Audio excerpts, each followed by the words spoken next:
menurut tanggapan dari Mbak Rehan nih gitu tentang isu AI bahwa AI akan menggantikan isunya seperti itu akan menggantikan pekerjaan manusia seperti itu. Itu bagaimana tanggapan Mbak Rehan? Harus dilihat bahwa AI ini bukan sebagai sebuah halangan, tapi ini adalah sebagai sebuah hal yang bisa membantu pekerjaan kita lebih mudah gitu. Dampak positifnya sebenarnya dari AI sendiri adalah membantu efisiensi, kemudian produktivitas, kemudian dari beberapa bidang juga sebenarnya AI ini membantu untuk peningkatan keamanan.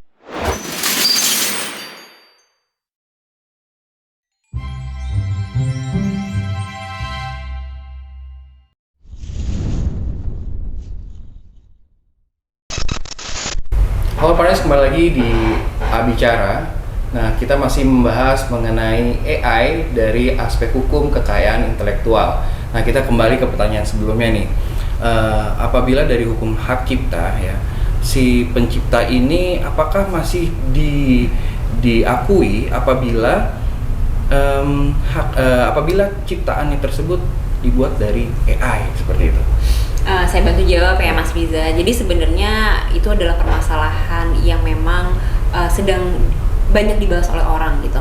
Karena memang unfortunately sampai dengan hari ini undang-undang hak cipta kita itu belum mengcover terkait dengan permasalahan disebutkan barusan gitu. Jadi masih ada hal-hal yang belum diatur secara jelas maupun spesifik terkait dengan hal tersebut gitu. Dan masalahnya adalah hasil-hasil karya cipta yang diciptakan melalui AI oleh seseorang nih, seorang pencipta, ada orang yang menggunakan aplikasi AI, let's say, terus dia akhirnya mengenerate satu karya ciptanya melalui AI dan akhirnya menghasilkan satu karya cipta baru gitu. Hal ini itu masih kontroversial karena dia itu harus bisa membuktikan bahwa itu adalah hasil karya ciptanya sendiri, yang dimana di dalam undang-undang kita pun di undang-undang nomor 28 tahun 2014 tentang hak cipta pun memang yang masih diakui adalah hasil karya cipta sendiri. Ada yang diatur dalam pasal 1 ayat 2 dalam undang-undang hak cipta yang saya izin bacakan ya.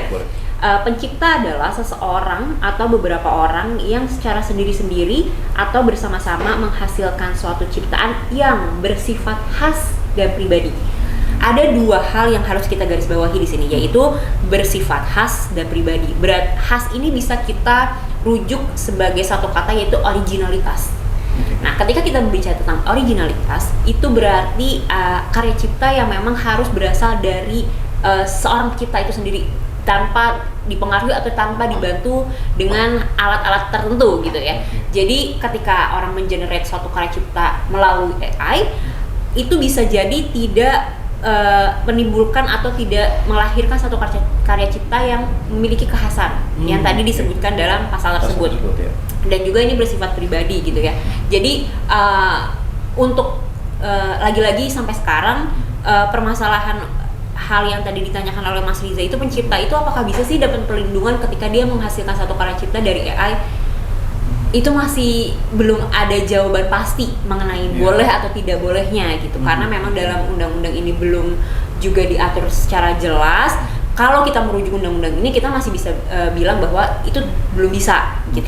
Tapi kita nggak tahu nih ke depannya gitu. Karena hal ini akan menjadi salah satu hal yang akan terjadi, dan itu mungkin adalah satu permasalahan hukum yang memang harus dijawab nih sama expert kita di Indonesia ataupun kepada para pembuat undang-undang gitu, untuk bisa mengcover bagaimana sih caranya mengatur apakah satu karya cipta ini, khususnya yang dihasilkan oleh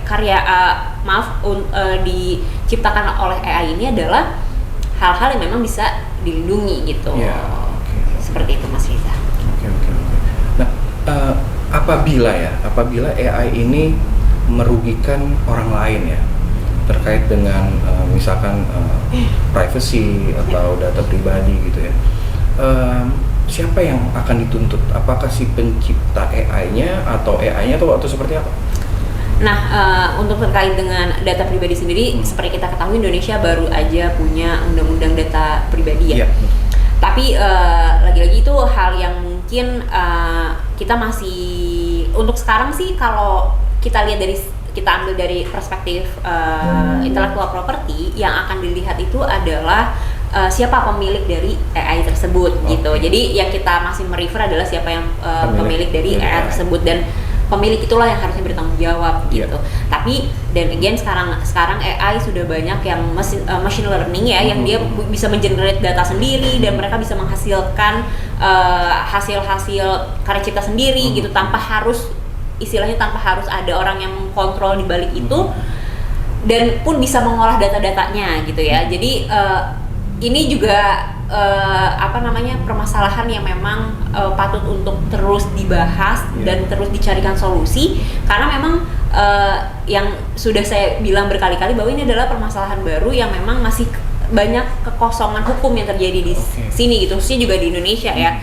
Jadi memang kita belum nggak bisa secara gamblang atau secara exact bilang pihak A salah, pihak B salah, atau pihak C salah gitu, karena harus dianalisis lebih dalam lagi, dan juga kita harus melihat bagaimana peraturannya yang sudah ada sekarang, apakah sudah melindungi hal tersebut atau belum gitu. Karena kalau belum dilindungi berarti kita harus siap-siap untuk segera membuat peraturan-peraturan baru ataupun putusan-putusan baru yang memang bisa menjadi solusi dari permasalahan ini. Seperti itu. Semoga ada solusinya ini.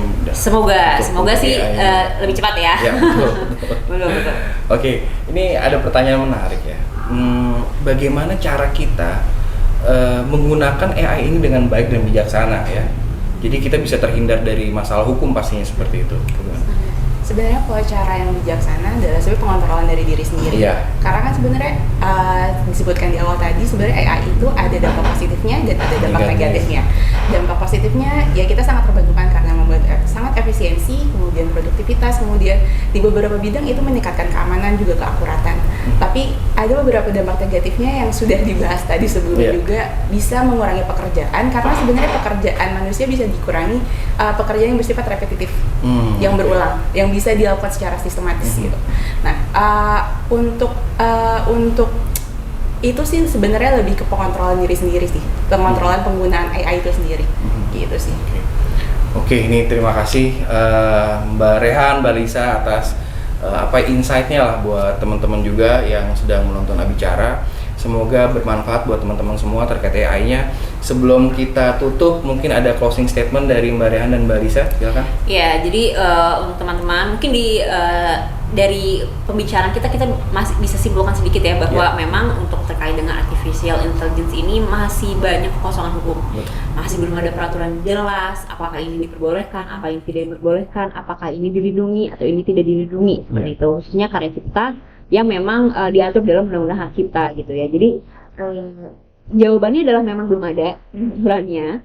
Jadi dan ini pun hal ini masih juga secara internasional belum disepakati nih sebenarnya. Mereka pun masih banyak hal-hal yang memang sampai hari ini AI itu masih dianggap sebagai alat, bukan sebagai subjek hukum gitu. Jadi karena AI ini bukan subjek hukum, jadi masih belum bisa nih dilindungi sampai sekarang. Jadi buat teman-teman yang pakai AI itu harus hati-hati, apalagi kalau misalnya karena ciptanya memang mau dilindungi nih gitu ya.